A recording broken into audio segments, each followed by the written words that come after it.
কখনো গিটার, কখনো ড্রামস, কখনো কিবোর্ড, এক মঞ্চে 4 রোবটের নিখুঁত সঙ্গীত পরিবেশনা দেখে যে কেউই প্রথমে বিস্মিত হবেন। এই প্রদর্শনী কেবল বিনোদনের জন্য নয়, এর মাঝে আছে প্রযুক্তির ভবিষ্যৎ, যার শিল্প কারখানা থেকে শুরু করে মানুষের দৈনন্দিন জীবন পর্যন্ত বদলে দিতে পারে। এসবের পেছনে আছেন চীনা উদ্যোক্তা ও শিক্ষাবিদ চাং চেংথাও। মানুষের জীবনকে আরও সহজ ও নিরাপদ করতে প্রযুক্তির ব্যবহার নিশ্চিতের লক্ষ্য নিয়ে তিনি 2023 সালে প্রতিষ্ঠা করেন চংখে হুইলিং রোবোটিক্স। তার প্রতিষ্ঠান এমডিট আর্টিফিশিয়াল ইন্টেলিজেন্স এবং শিল্প খাতের জন্য তৈরি করছেন এমন বুদ্ধিমান রোবট। এই প্রতিষ্ঠানের সবচেয়ে আলোচিত উদ্ভাবন হল 4 সদস্যের একটি রোবট ব্যান্ড।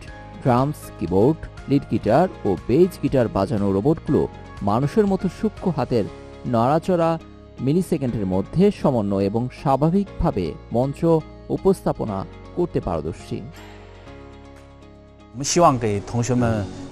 রোবটগুলো সমন্বিত পরিবেশনা নিশ্চিত করতে রোবোটিক্স, কৃত্রিম বুদ্ধিমত্তা এবং মোশন কন্ট্রোল প্রযুক্তির নানা জটিল চ্যালেঞ্জের মুখোমুখি হতে হয়েছে।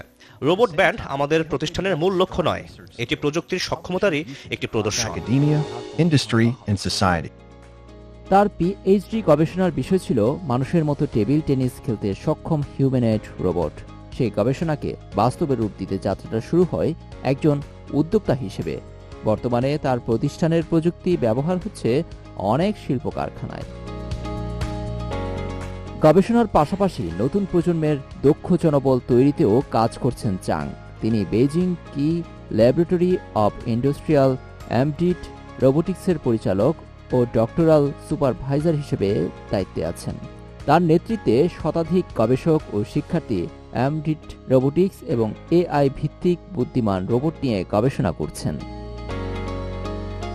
চাংয়ের বিশ্বাস, প্রযুক্তির চূড়ান্ত উদ্দেশ্য মানুষের কল্যাণ নিশ্চিত করা।